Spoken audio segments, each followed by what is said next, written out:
গত ক্লাসে লাস্টে আমরা কথা বলতেছিলাম যে অ্যান্টিবায়োটিক গ্রোথ প্রমোটার যেটা আমরা ব্যবহার করি সেটার অনেকগুলোই পজিটিভ ইফেক্ট আছে এবং কিছু নেগেটিভ ইফেক্ট আছে।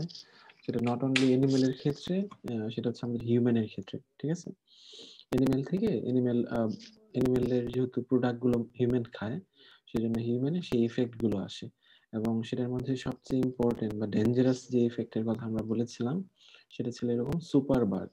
সুপারবাগ আসলে বিষয়টা কেমন, সেটা হচ্ছে অ্যান্টিবায়োটিক রেজিস্ট্যান্সি যখন আমরা জানি যে মিট বা মিল্ক বা এগ থেকে রেজিস্ট্যান্সিটা মানুষের বডিতে আসে, এবং এমন একটা সময় যখন হবে মানুষের বডিতে আর কোনো ধরনের অ্যান্টিবায়োটিক কাজ করবে না, মানে সকল অ্যান্টিবায়োটিকের রেজিস্ট্যান্সি তার বডিতে থাকে। এই কন্ডিশনটাকে আমরা বলি সুপারবাগ।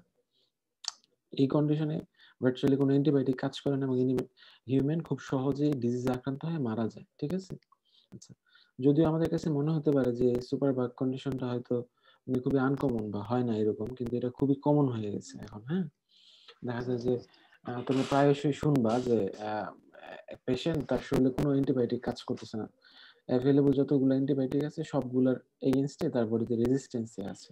তো এই বিষয়টা নিয়ে আজকে আমরা একটু ফোকাস করবো, কারণ এটা একটা ইম্পর্টেন্ট টপিকস। ওকে,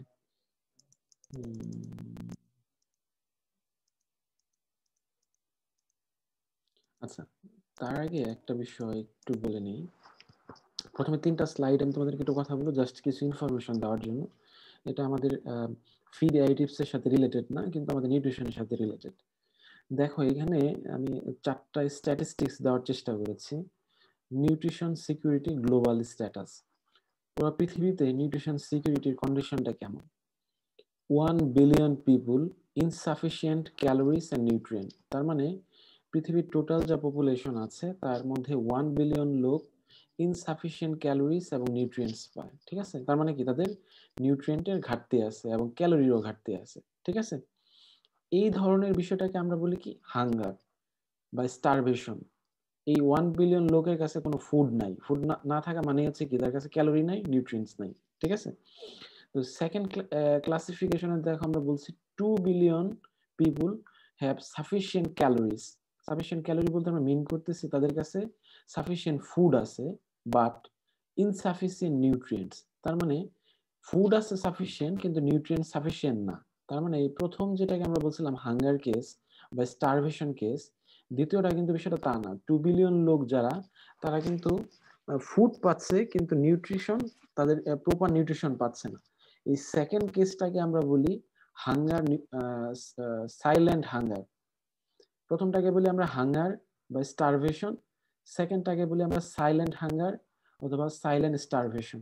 মানে এটা তুমি গ্রসলি বুঝতেছো না, গ্রসলি মনে হচ্ছে তাদের কাছে ফিড আছে বা ফুড আছে কিন্তু তাদের কাছে কি নিউট্রিয়েন্টস নাই, আর আমরা ফুডটা খাই তো নিউট্রিয়েন্টস এর জন্য। ঠিক আছে, আচ্ছা, তারপরে দেখো আরেক ধরনের ক্লাসিফিকেশন আমরা বলছি 3 billion have sufficient calories and nutrients. তার মানে ওয়ার্ল্ডের টোটাল পপুলেশনের মধ্যে 3 বিলিয়ন লোকের ফুডও পর্যাপ্ত আছে এবং নিউট্রিয়েন্টসও পর্যাপ্ত আছে। এবং লাস্টলি দেখো আমরা বলছি 1.4 বিলিয়ন লোক যারা এক্সেস ক্যালোরিজ খাচ্ছে। তার মানে কি এক্সেস ফুড খাচ্ছে। এক্সেস ফুড খাওয়ার অর্থ কি তাদের মধ্যে অবিসিটি বা আদার ডিজিজ ক্যারি করবে। আচ্ছা, আমরা যদি টোটাল এই স্লাইডটাকে সামারি করি তাহলে আমরা এই জিনিসটাই বুঝবো। টোটাল পপুলেশনের মধ্যে 1 আর 2 হচ্ছে 3, 4, 4.4 বিলিয়ন পিপুল তারা হচ্ছে ম্যাল নিউট্রিশনে ভুগছে। বিষয়টা কি তাই না? আর 3 বিলিয়ন লোক তারা হচ্ছে প্রপার নিউট্রিশন পাচ্ছে। বিষয়টা কি তাই ক্যারি করে কিনা বলো? Yes sir. হ্যাঁ, কারণ দেখো প্রথমে আমরা বলছি যে 1 বিলিয়ন তাদের তো ফুডই নেই। সেকেন্ডলি আমরা বলছি 2 বিলিয়ন লোক যাদের ফুড আছে কিন্তু ওই ফুডের মধ্যে পর্যাপ্ত নিউট্রিয়েন্টস আছে কিনা এটা শিওর না আর কি। মানে ধরে নেওয়া যায় তারা প্রপার নিউট্রিয়েন্টস পাচ্ছে না কিন্তু ফুড খাচ্ছে। আবার ব্যালেন্স লাস্টলি ডায়েট না। লাস্টলি আমরা দেখো আবার বলছি যে 1.4 বিলিয়ন লোক আছে যারা এক্সেস ক্যালোরি খাচ্ছে। এক্সেস ক্যালোরি খাওয়া মানে তো কি, মানে এক্সেস নিউট্রিয়েন্ট খাওয়া, এবং তাদের মধ্যে নানান ধরনের ডিজিজ ক্যারি করবে, ডিজিজ হবে, অবিসিটি, ডায়াবেটিক্স, হার্ট প্রেশার, অনেক ধরনের ডিজিজ হবে। তার মানে টোটাল পপুলেশনের মধ্যে 4.4 বিলিয়ন লোকই ম্যাল নিউট্রিশনে আছে। আচ্ছা, এটা জাস্ট একটা ইনফরমেশন তোমাদেরকে আমি দিলাম। জাস্ট এখানে একটু একটু খেয়াল করো। দেখো এখানে বাংলাদেশি পিপুলের ফুড কনজাম্পশন প্যাটার্ন সম্পর্কে একটু আইডিয়া দেওয়া হচ্ছে। আমাদের টোটাল পার ডে সিরিয়াল খাওয়া দরকার হচ্ছে 400 গ্রামস, ঠিক আছে? 400 গ্রামস সিরিয়াল প্রতিদিন খাওয়া দরকার। সেখানে আমরা খাচ্ছি অ্যারাউন্ড 350 গ্রামস। তার মানে 90% বেশি কিন্তু আমরা আমাদের রিকোয়ার্ড যে সিরিয়াল কনজাম্পশন আমরা করতেছি। হ্যাঁ, এখন আমরা যদি কম্পেয়ার করি, কারণ সিরিয়ালস এর মধ্যে মেইনলি কি থাকে, কার্বোহাইড্রেট। আমরা যদি একটু কম্পেয়ার করি প্রোটিনের ক্ষেত্রে, প্রোটিন আবার দুই সোর্সের, একটা হচ্ছে কি প্লান্ট সোর্স, একটা অ্যানিমেল সোর্স। প্লান্ট সোর্সের ক্ষেত্রে দেখো, প্লান্ট সোর্সের ক্ষেত্রে পার ডে রিকোয়ারমেন্ট হচ্ছে অ্যারাউন্ড 60 গ্রাম, সেখানে আমরা খাচ্ছি 5 to 6 গ্রাম। তার মানে হিউজ ডেফিসিয়েন্সি আছে। এবং অল এনিমেল ফুডের কথা যদি আমরা চিন্তা করি, আমাদের পার ডে হচ্ছে অ্যারাউন্ড 270 গ্রাম খাওয়া দরকার, সেখানে আমরা খাচ্ছি 60-70 বা অনেকে বলে যে 100 গ্রাম। তার মানে কি হিউজ একটা এখানে গ্যাপ আছে। আমরা যদি ইন্ডিভিজুয়াল এনিমেল প্রোটিনের কথা চিন্তা করি, মিট, এগ, মিল্ক এবং মিল্ক প্রোডাক্ট সবগুলোই দেখবা যে আমাদের যতটুকু রিকোয়ারমেন্ট তার থেকে অনেক কম আমরা খাচ্ছি। তার মানে এটা কি মিন করে, আমাদের এখানে এনিম্যাল ইন্ডাস্ট্রি গ্রো করার মতো আর স্কোপ আছে, যেহেতু আমরা যতটুকু দরকার ততটুকু খাচ্ছি না। হ্যাঁ, প্রপার নিউট্রিশন পাচ্ছি না, এবং প্রপার নিউট্রিশন দেওয়ার জন্য আমাদের এই ফুডগুলো খেতে হবে। এট দ্য সেম টাইম মানুষ যদি এই ফুডগুলো বেশি খায়, সেক্ষেত্রে আমাদের এনিম্যাল ইন্ডাস্ট্রি এক্সপান্ড করার সুযোগ আছে, ঠিক আছে? আচ্ছা, যদি এরকম হইতো যে আমার এগ প্রোডাকশন যতটুকু, আমার এগ কনজাম্পশন যতটুকু দরকার আমি অতটুকুই খাচ্ছি, তাহলে কিন্তু বিষয়টা মিন করে যে লেয়ার ইন্ডাস্ট্রি আর গ্রোথ করার দরকার নেই। তাই মিন করে না? কারণ আমার তো যতটুকু দরকার ততটুকুই তো আমার এনিমেল, আমাদের আমাদের হিউম্যান ততটুকু পাচ্ছে, বা আমাদের রেগুলার কনজাম্পশনের জন্য আমরা ততটুকু অ্যাভেলেবল। তো সেক্ষেত্রে স্যার, আমাদের এই যে এনিম্যাল ইন্ডাস্ট্রিতে এত স্কোপ থাকা সত্ত্বেও আমাদের জিডিপিতে 1.47% অবদান কেন? আচ্ছা, 1.47 জিডিপির বিষয়টা হচ্ছে, তোমাকে জিডিপির বিষয়টা হচ্ছে যে তুমি গ্রসলি টোটাল ডোমেস্টিক প্রোডাক্টের উপর কতটুকু ইনফ্লুয়েন্স। হ্যাঁ, এখন তুমি যে জিনিসটা বললা যে এত স্কোপ থাকার পরেও আমাদের এই অবস্থা কেন, বা আমাদের জিডিপিতে আরো বেশি এখানে ইনফ্লুয়েন্স করতেছে না কেন, ঠিক আছে? তো আমি যতদূর জানি 1.6 বা 1.7 হচ্ছে জিডিপিতে আমাদের কন্ট্রিবিউশন লাইভ স্টক সেক্টরে। হ্যাঁ, তো এখানে দুইটা বিষয় দেখো। প্রথম যে বিষয়টা, আমাদের ডিএলএস বা এই রেগুলেটরি যে অথরিটি, তারা কিন্তু বলছে যে আমাদের এগ কনজাম্পশন বা মিট কনজাম্পশন আমরা নেয়ার অ্যাবাউট যতটুকু রিকোয়ারমেন্ট ততটুকুই খাচ্ছি, বা ততটুকুই আমাদের অ্যাভেলেবল। কিন্তু বাস্তবিক অর্থে এটা কিন্তু 2012 সালের একটা ডাটা, এফএওর একটা ডাটা। তারা কিন্তু বলতেছে যে না, আমাদের এতটুকু অ্যাভেলেবলই না। আমরা কাগজ কলমে যে ডাটা দেখতেছি সেগুলো হচ্ছে মানে টেবুলেটেড ফর্ম, রিয়েল ভ্যালু না, ঠিক আছে? তো এখন তোমার যে কোশ্চেনটা ছিল যে আমাদের এত স্কোপ কেন, স্কোপ থাকা অর্থ কিন্তু এটা না যে আমার জিডিপি তে খুব বেশি ইনফ্লুয়েন্স করবে। স্কোপ থাকা অর্থ হচ্ছে যে আমি ফার্দার এখানে কাজ করতে পারবো। হ্যাঁ, কাজ করতে পারলে তখন হচ্ছে আমি তুমি তোমার টোটাল যা রিকোয়ারমেন্ট আমার যতটুকু দরকার সেটুকু যদি আমি মানে ফুলফিল করতে পারি, দেন সেক্ষেত্রে আমার জিডিপিতে গ্রোথ বেশি, জিডিপিতে আমার কন্ট্রিবিউশন বেশি হবে। আচ্ছা, তোমার এই কথার সাথে আমি একটু কমপ্লিমেন্টস করি। আমাদের ফিড মিল ইন্ডাস্ট্রিতে প্রতি বছর হচ্ছে টার্নওভার হচ্ছে 10,000 কোটি টাকা, ঠিক আছে? প্রতি বছর টার্নওভার, ইয়ারলি টার্নওভার। আচ্ছা, তো এটা এই 10,000 কোটি টাকা থেকে এটাকে 50,000 কোটি টাকাতে নেওয়া সম্ভব। হ্যাঁ, কারণ আমার তোমাদেরকে যদি একটা বিষয় দেখাই, দেখো প্রতি বছর আমাদের প্রায় হচ্ছে 40 million metric ton compound feed দরকার। এতটুকু কম্পাউন্ড ফিড কিন্তু আমরা প্রোডাকশন করতে পারি না। তার মানে কি আমার যে ইনভেস্টমেন্টটা আছে ফিড মিলিং ইন্ডাস্ট্রিতে, এটা আরো বেশি করা সম্ভব। তো এই ইনভেস্টমেন্ট গুলো যখন করবা, ইনভেস্টমেন্ট করার অর্থই হচ্ছে এখানে আর কি কি জিনিস ইনভলভ হবে, ম্যান পাওয়ার ইনভলভ হবে, সেখানে হচ্ছে তোমার র মেটেরিয়ালস বেশি ইউটিলাইজ হবে। আলটিমেটলি কিন্তু তোমার গ্রস ডোমেস্টিক প্রোডাক্ট বা জিডিপি এখানে কন্ট্রিবিউশন আস্তে আস্তে বাড়বে। কিন্তু তুমি যে কোশ্চেনটা জিজ্ঞেস করলে যে স্কোপ থাকা সত্ত্বেও কেন আমাদের জিডিপিতে কন্ট্রিবিউশন কম, স্কোপ থাকা অর্থ তো জিডিপিতে বাড়বে না। স্কোপ থাকা অর্থ হচ্ছে তুমি ফার্দার এটাকে এক্সপান্ড করতে পারো, যখন এক্সপান্ড করবা আরো বেশি কন্ট্রিবিউশন হবে। ঠিক আছে, বুঝতে পারছো? জি স্যার। ওকে, তো আমরা এখানে আসলে যে জিনিসটা বলতেছিলাম যে আমাদের ফুড কনজাম্পশনের প্যাটার্নটা কিরকম, আমরা এখান থেকে যে বিষয়টা আইডিয়া পেলাম যে আমরা সিরিয়াল মোটামুটি আমাদের যতটুকু রিকোয়ারমেন্ট ততটুকুই খাই, কিন্তু আমরা প্রোটিনের ব্যাপারে ততটা কনসিয়াস না।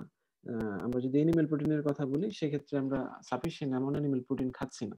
তার মানে এটা মিন করে যে আমাদের এখানে আরো কাজ করার সুযোগ আছে, বা আমাদের এনিমেল ইন্ডাস্ট্রিটা গ্রো করার মতো আরো স্কোপ আছে। আচ্ছা, এখানে দেখো একটা জিনিস আমি একটু দেখানোর চেষ্টা করেছি, যে 2007 সাল থেকে 2019 সাল পর্যন্ত এখানে আমার রুমিন্যান্ট পপুলেশনের দেখো গ্রোথটা কেমন হচ্ছে। রুমিন্যান্ট পপুলেশনের গ্রোথটা কিন্তু মোটামুটি স্টেবল, বেশি ফ্ল্যাকচুয়েট করেনি, ঠিক আছে। কিন্তু আমরা যদি চিকেনের বা পোল্ট্রি পপুলেশনের কথা চিন্তা করি, দেখো পোল্ট্রি পপুলেশন কিন্তু বাড়তেছে। তার মানে আমাদের পোল্ট্রি ইন্ডাস্ট্রিতে আরো এক্সপান্ড করার সুযোগ আছে, কারণ যেহেতু এটা একটা ইনক্রিজিং ট্রেন্ড, এখানে আরো কাজ করার সুযোগ আছে, ঠিক আছে। আচ্ছা, এই বিষয়টা বললাম। আচ্ছা, এটা তো আমরা বলেছি যে আমাদের প্রতি বছর হচ্ছে 40 মিলিয়ন মেট্রিক টন কম্পাউন্ড ফিডের ডিমান্ড আছে। আমাদের এখন প্রেজেন্ট আমাদের প্রোডাকশন হচ্ছে 30 মিলিয়ন মেট্রিক টন। এটা হচ্ছে যে ক্যাপাসিটি, কিন্তু প্রোডাকশন না। আমি আবার একটু বলছি যে প্রতি বছর আমাদের কম্পাউন্ড ফিডের ডিমান্ড হচ্ছে 40 মিলিয়ন মেট্রিক টন। আমাদের ফিড মিলগুলোর যে ক্যাপাসিটি আছে, এই ক্যাপাসিটি দিয়ে 30 মিলিয়ন মেট্রিক টন পর্যন্ত প্রোডাকশন করা সম্ভব। কিন্তু প্র্যাকটিক্যালি প্রতি বছর আমাদের 20 থেকে 25 million metric ton commercial feed তৈরি হয়, ঠিক আছে। আচ্ছা, তার মানে এইখানেও কাজ করার প্রচুর সুযোগ আছে। আচ্ছা, আরেকটা জিনিস একটু বলে নিই। আমি ফিডস এন্ড ফডার সায়েন্সে যখন তোমাদের ইন্ট্রোডাক্টরি কথা বলেছিলাম যে আমাদের রুমিনেন্টস এর ক্ষেত্রে নিউট্রিয়েন্টস এর কি অবস্থা, তো সেক্ষেত্রে দেখো যে আমাদের নিউট্রিয়েন্টস এর ক্ষেত্রে রাফেজের কথা যদি চিন্তা করি, তোমাদের যদি ওটা মনে থাকে, রাফেজের ক্ষেত্রে আমরা ওইখানে বলেছিলাম যে রাফেজ আমাদের যতটুকু ড্রাই ম্যাটার দরকার রাফেজ থেকে, তার থেকে আমাদের বেশি প্রোডাকশন আছে। কিন্তু আমরা এটাও বলেছিলাম এই যে বেশি থাকার কারণটা হচ্ছে যে আমরা স্ট্র থেকে অনেক বেশি ড্রাই ম্যাটার পাচ্ছি। কিন্তু এই ড্রাই ম্যাটারটা কি না, স্ট্যান্ডার্ড ড্রাই ম্যাটার না। এই ড্রাই ম্যাটারের মধ্যে নিউট্রিয়েন্টটা ব্যালেন্স ফর্মের না। আমরা এই স্ট্রয়ের ড্রাই ম্যাটারটাকে যদি স্ট্যান্ডার্ডাইজ করি, সেক্ষেত্রে দেখা যাবে যে আমাদের টোটাল রাফেজ থেকে ড্রাই ম্যাটারের ঘাটতি আছে 45%, এবং কনসেন্ট্রেট থেকে আমাদের ড্রাই ম্যাটারের ঘাটতি আছে 80%।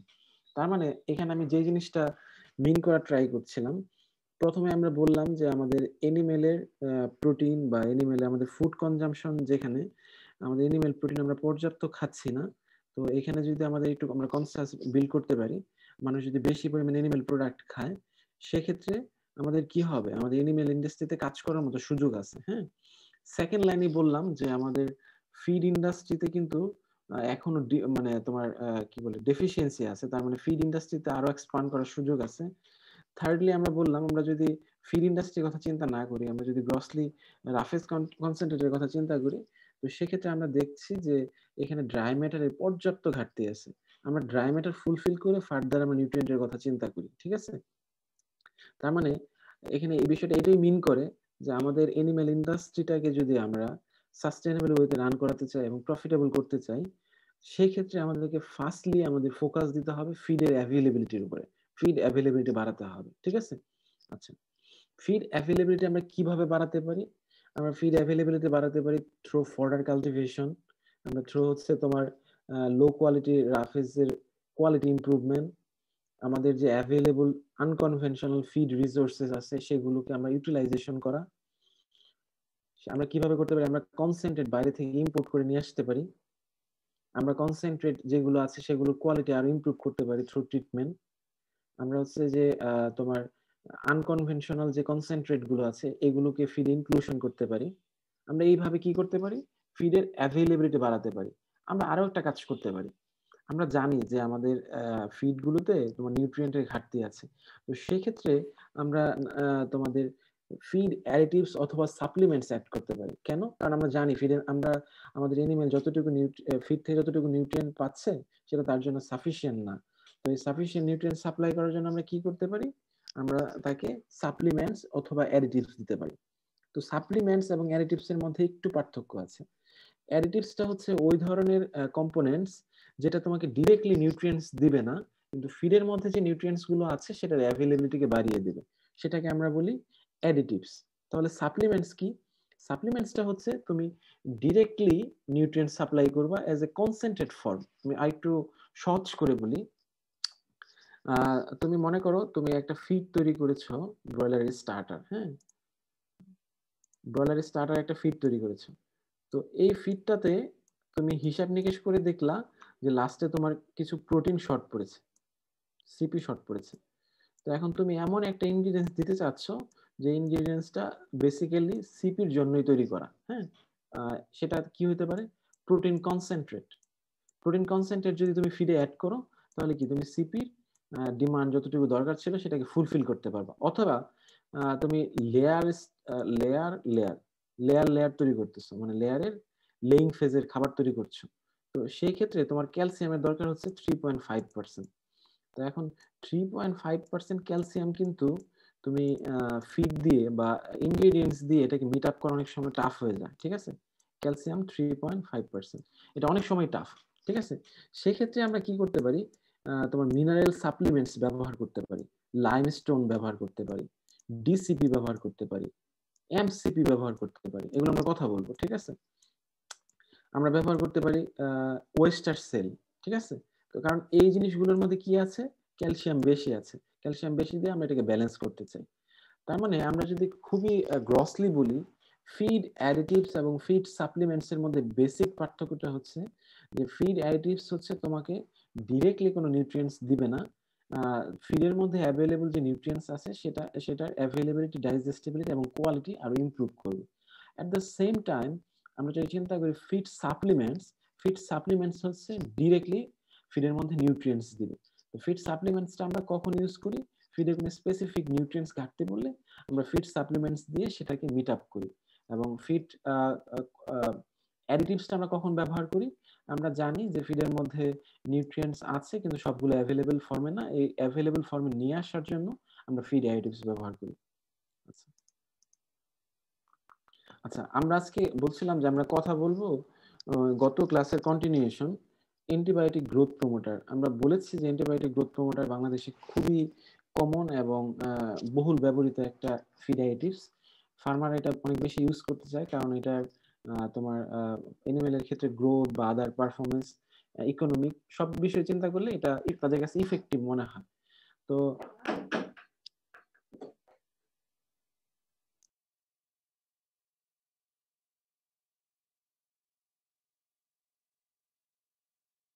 আমরা কথা বলছিলাম যে অ্যান্টিবায়োটিক গ্রোথ প্রমোটার নিয়ে। অ্যান্টিবায়োটিক গ্রোথ প্রমোটার হচ্ছে যে ফার্মাররা অনেক বেশি এটাতে তোমার রিলাই করে কারণ এটার গ্রোথ ভালো, ইকোনমিক এবং অনেক বিষয় চিন্তা করেই তোমার তারা আদার্স অ্যাডিটিভস থেকে অ্যান্টিবায়োটিক গ্রোথ প্রমোটারের প্রতি তারা বেশি লয়াল।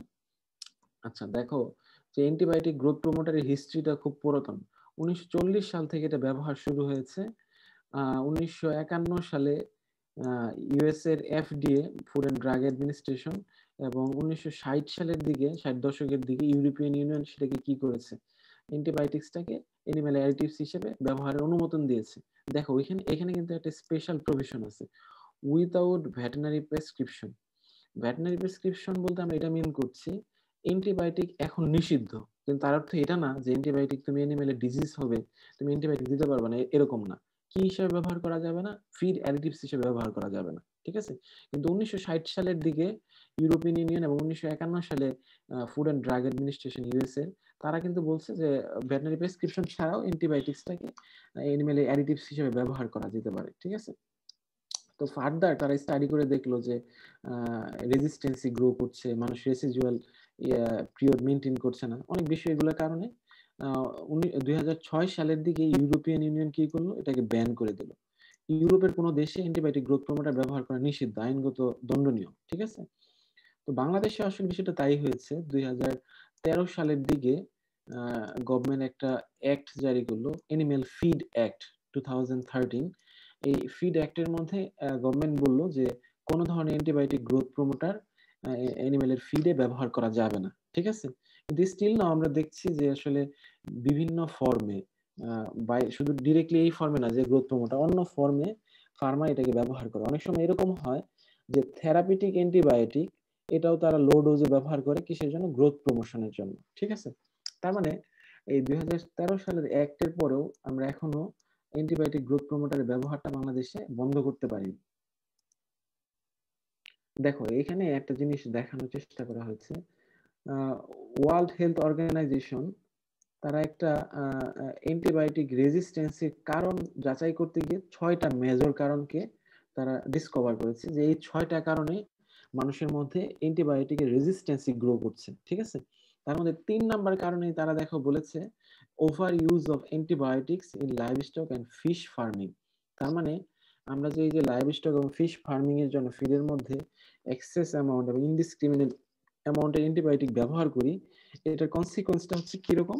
কনসিকোয়েন্সটা হচ্ছে হিউম্যান বডিতে এটা রেজিস্ট্যান্সি গ্রো করছে, ঠিক আছে? এই জন্যই অ্যানিম্যাল সায়েন্টিস্টরা এখন মাচ মোর অ্যাওয়ার যে এই অ্যান্টিবায়োটিক বিকল্প হিসেবে ফার্মারের কাছে কি কি দেওয়া যায়। এবং আমরা প্রিভিয়াস ক্লাসে তোমাদেরকে কিছু এক্সাম্পল বলেছিলাম যে প্রিবায়োটিক্স, প্রোবায়োটিক্স, অর্গানিক অ্যাসিড বা অ্যাসিডিফায়ার, এগুলো হচ্ছে অল্টারনেটিভ অ্যান্টিবায়োটিক্স। কারণ তোমরা যদি অ্যান্টিবায়োটিক্স এর মোড অফ অ্যাকশন দেখো এবং ওইগুলোর মোড অফ অ্যাকশন দেখো, মোর অর লেস কিন্তু সিমিলার, ঠিক আছে? তোমাদেরকে একটা রিসেন্ট ডাটা বলি। 2017 সালে আইসিসি ডিডিআরবি বলেছে এই সেকেন্ড জেনারেশনের কিছু অ্যান্টিবায়োটিক্স মানুষের বডিতে স্টাডি করে দেখা গেছে এটা অ্যারাউন্ড তোমার 16 থেকে 30% পর্যন্ত রেজিস্ট্যান্ট। সেকেন্ড জেনারেশন অ্যান্টিবায়োটিক, বুঝতে পারছো? ফার্স্ট জেনারেশন তো মোটামুটি অলমোস্ট তোমার রেজিস্ট্যান্ট হয়ে গেছে সবার বডিতে। তো সেকেন্ড জেনারেশনের দেখো মেজর যে অ্যান্টিবায়োটিক ক্লাসগুলো, এগুলো 16 থেকে 30% মানুষের বডিতে রেজিস্ট্যান্ট হয়ে গেছে। তার মানে এটা খুবই অ্যালার্মিং একটা বিষয়, ঠিক আছে?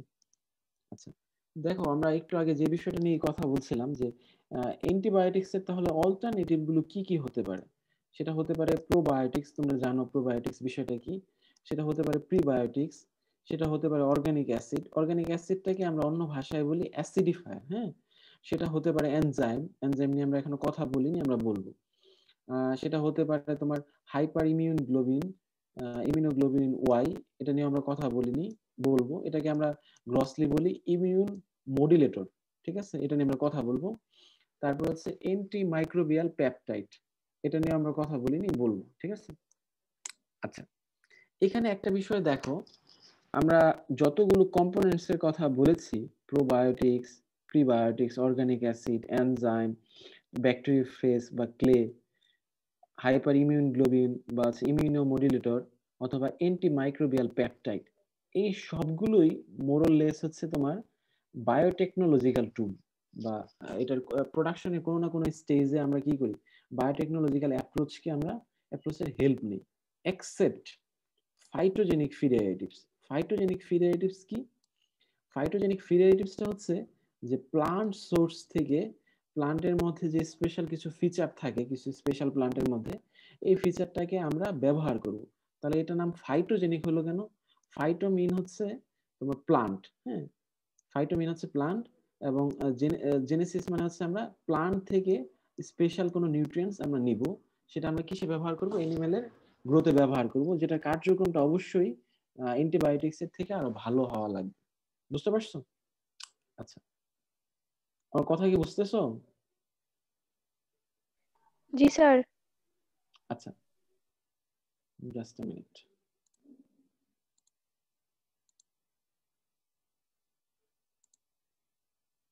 কিন্তু আমরা তো জানি যে এই ভেনম গুলা খুবই ডেঞ্জারাস, এগুলা হচ্ছে মানুষের ব্লাডে আসা মাত্রই মানুষ মারা যাবে, তাহলে এগুলো থেকে মেডিসিন কিভাবে হবে?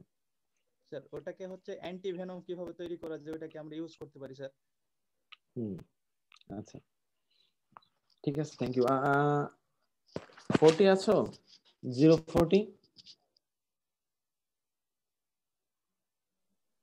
জি স্যার।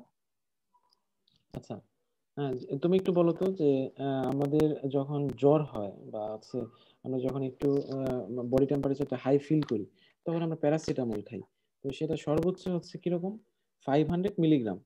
তো সেখানে যদি আমরা মনে করো হাফ কেজি প্যারাসিটামল খাই, তো সেক্ষেত্রে আমাদের অবস্থা কি হবে? তোমার কোশ্চেনটা বুঝতে পারছো?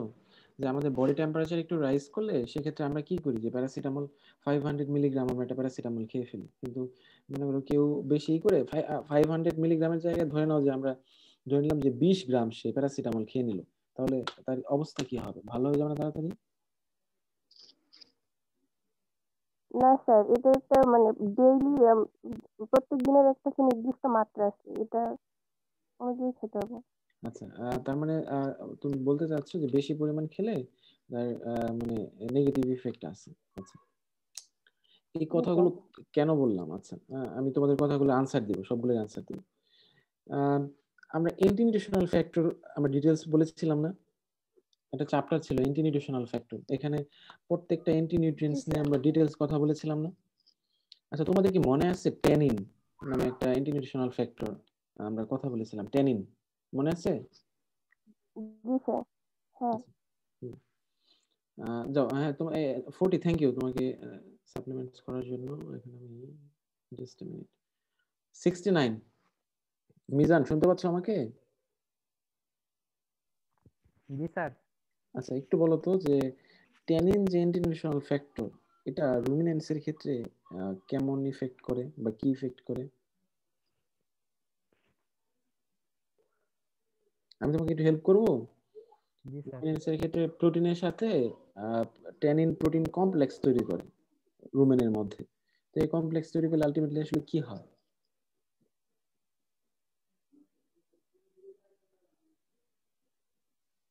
মনে আছে? না স্যার। আচ্ছা, প্রোটিন ট্যানিন কমপ্লেক্স তৈরি করে এবং এই প্রোটিন ট্যানিন কমপ্লেক্সটা তৈরি হওয়ার কারণে রুমেনে ওই প্রোটিনটা আর ভাঙে না, ব্রেকডাউন হয় না। ঠিক আছে, ব্রেকডাউন না হয়ে ওই প্রোটিনটা সরাসরি তোমার স্মল ইন্টেস্টাইনে চলে আসে। আচ্ছা, এখন একটা প্রোটিন স্মল ইন্টেস্টাইন রুমেনে ভাঙলো না, স্মল ইন্টেস্টাইনে ভাঙলো, এতে রুমিনেন্টের জন্য কি ভালো হবে না খারাপ হবে? আচ্ছা, বিষয়টা হচ্ছে ডিপেন্ড করবে প্রোটিনের নেচারের উপর। এখন প্রোটিনটা যদি নন প্রোটিন নাইট্রোজেন হয় সেক্ষেত্রে কিন্তু রুমেনে যদি না ভেঙে স্মল ইন্টেস্টাইনে চলে আসে সেক্ষেত্রে কিন্তু এটা স্মল ইন্টেস্টাইনে ভাঙবে না। তোমার আমি যেটা মিন করছি, জাস্ট মিনিট, এখানে প্রোটিন টেনিন কমপ্লেক্স, এই কমপ্লেক্সটা কোথায় হলো? রুমেনে হলো। রুমেনে হওয়ার পর এটা কোথায় আসলো? স্মল ইন্টেস্টাইনে আসলো। আসার পরে স্মল ইন্টেস্টাইনে এসে এই প্রোটিন এবং ট্যানিনটা কি হয়ে যাবে? আলাদা হয়ে যাবে, ব্রেকডাউন হবে তাদের মাঝখানের লিঙ্কটা। এখন প্রোটিনটা যদি এনপিএন হয়, এনপিএন হলে কি স্মল ইন্টেস্টাইনে সেটা ইউটিলাইজ হবে?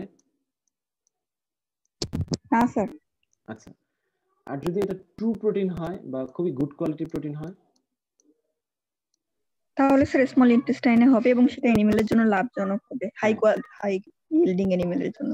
আচ্ছা, এখন আমরা যে জিনিসটা এখানে বলতে চাচ্ছি, তুমি যখন লো কোয়ালিটির প্রোটিন দিচ্ছ এবং এটার সাথে একটা ফিড দিচ্ছ যে ফিডের মধ্যে ট্যানিন আছে, তো ট্যানিন থাকার কারণে কি হবে? আলটিমেটলি প্রোটিনের ডাইজেশন কমে যাবে। কারণ কি?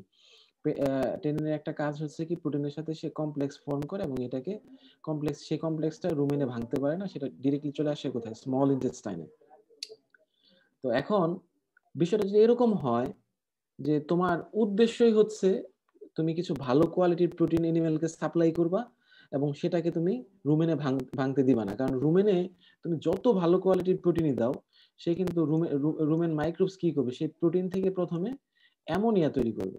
ঠিক আছে, যত ভালো কোয়ালিটির প্রোটিনই দাও, তাহলে অ্যামোনিয়া, তুমি যদি ইউরিয়া দাও ইউরিয়া থেকেও সে অ্যামোনিয়া তৈরি করবে, তুমি যদি মিল্কে কেজিন দাও কেজিন থেকেও সে অ্যামোনিয়া তৈরি করবে।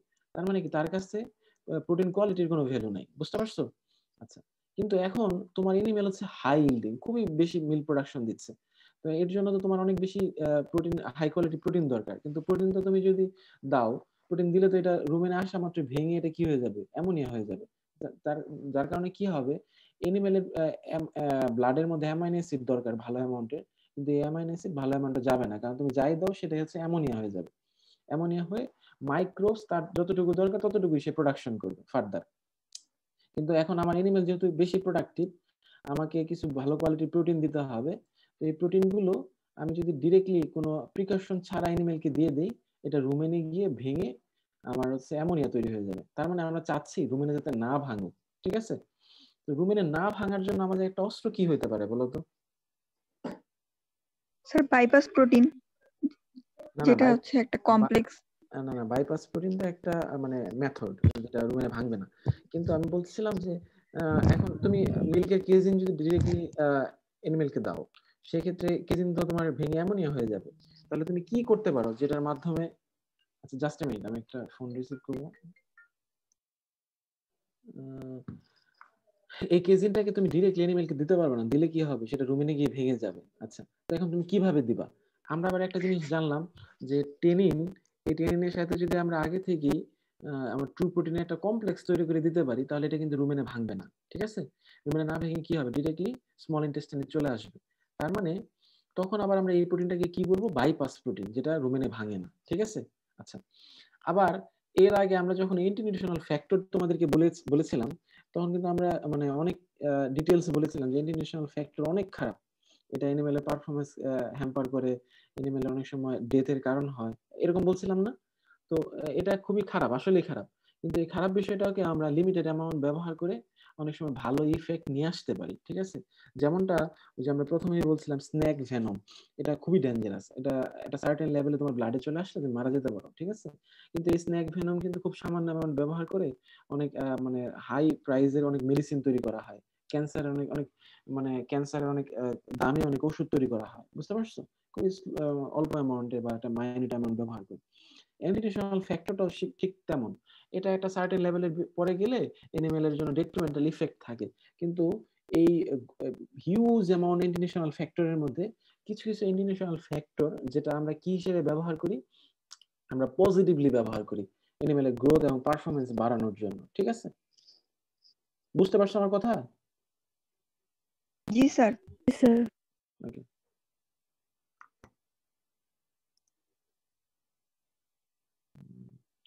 আচ্ছা। এখানে আমরা একটু কথা বলছি, তোমরা এটা দেখে নিবা। আচ্ছা, এই মেডিসিনাল হার্ব বা হচ্ছে আমার ডিফারেন্ট টাইপস অফ হার্বস, এই হার্বস গুলা কিভাবে অ্যান্টিবায়োটিক্স এর রিপ্লেসমেন্ট হিসেবে কাজ করে, এগুলো তোমরা একটু দেখে নিবা। এটার কোনো উইথড্রয়াল পিরিয়ড নেই। ঠিক আছে, এটা একটা সবচেয়ে পজিটিভ বিষয়।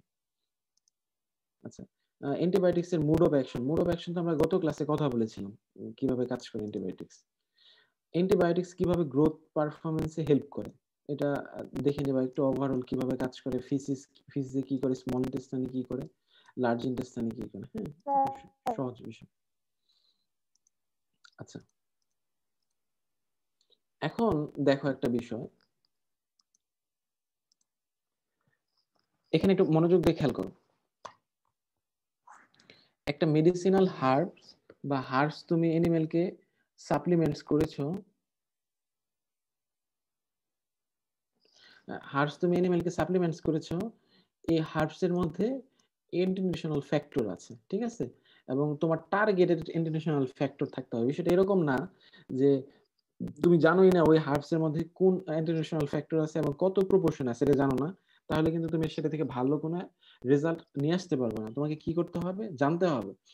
সে ফর এক্সাম্পল, এই হার্বস এর মধ্যে টেনিন আছে তোমার 10 মিলিগ্রাম।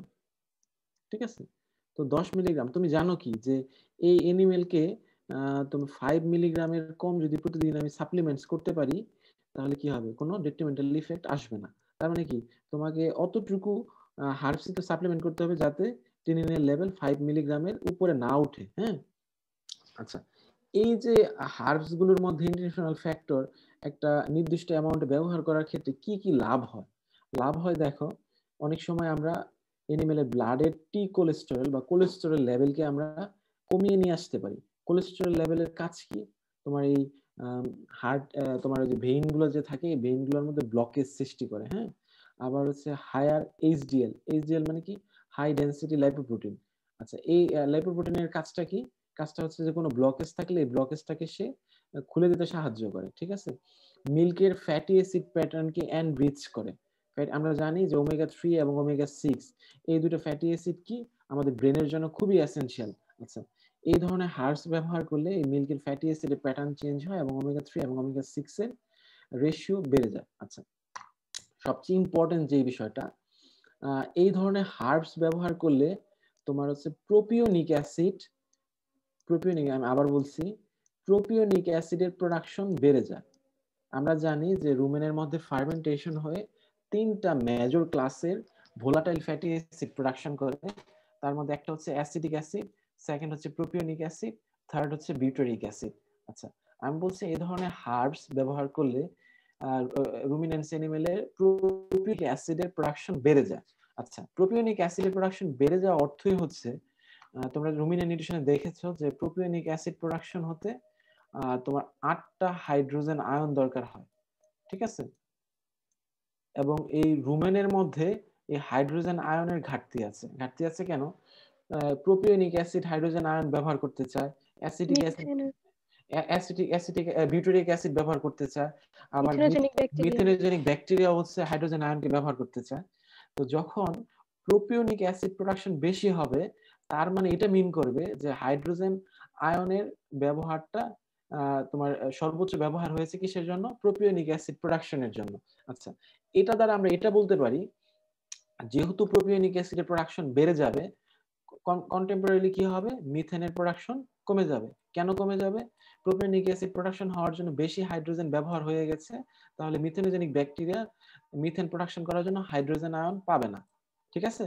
তার মানে এটা বলা যাচ্ছে যে তোমার আমরা যদি মেডিসিনাল হার্বস বা হার্বস গুলো ব্যবহার করি, অ্যানিমেলের ব্লাডের মধ্যে কোলেস্টেরল লেভেলটা কমবে, হাই ডেনসিটি লিপোপ্রোটিনটা বাড়বে, অ্যানিমেলের প্রোডাক্টের কোয়ালিটি ভালো হবে, মিল্কের মধ্যে ফ্যাটি অ্যাসিড প্রোফাইল এনরিচ হবে, প্রোপিওনিক অ্যাসিড প্রোডাকশন বেশি হবে, at the same time methane প্রোডাকশনটা কম হবে। মিথেন প্রোডাকশনটা কম হলে আমরা সেই ধরনের ফার্মিংকে বলি ক্লাইমেট স্মার্ট অ্যানিমেল ফার্মিং। ঠিক আছে?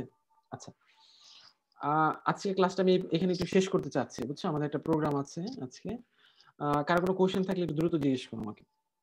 স্যার, এই মেডিসিনাল হার্ব গুলো কি বলতে বোঝানো হয়েছে যে এর মধ্যে অ্যান্টি নিউট্রিশনাল ফ্যাক্টর থাকবে এমন ধরনের হার্ব? হ্যাঁ, এমন ধরনের হার্বস। এটা আমরা ডিটেইলস বলবো, এটা আমরা দুইটা ক্লাস করাবো, সমস্যা নেই। কোন ধরনের হার্বসকে আমরা মেডিসিনাল হার্বস বলি, কেন মেডিসিনাল হার্বস বলি, এগুলো নিয়ে আমি একটু কথা বলবো। হ্যাঁ,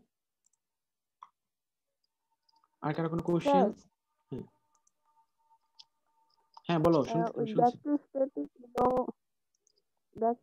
এবং ব্যাকটেরিওসাইডাল যে ইফেক্টটা, ওটা মনে হয় মানে উল্টা মনে হচ্ছে, মানে আপনার শীতে যেটা দেয়। আমি বুঝিনি তোমার কথাটা।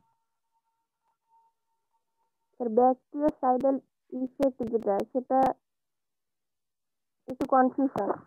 আচ্ছা, আমি আমি আমি চেক করে তোমাদের নেক্সট ক্লাসে জানাবো। হ্যাঁ, ঠিক আছে কিনা ক্লাসে।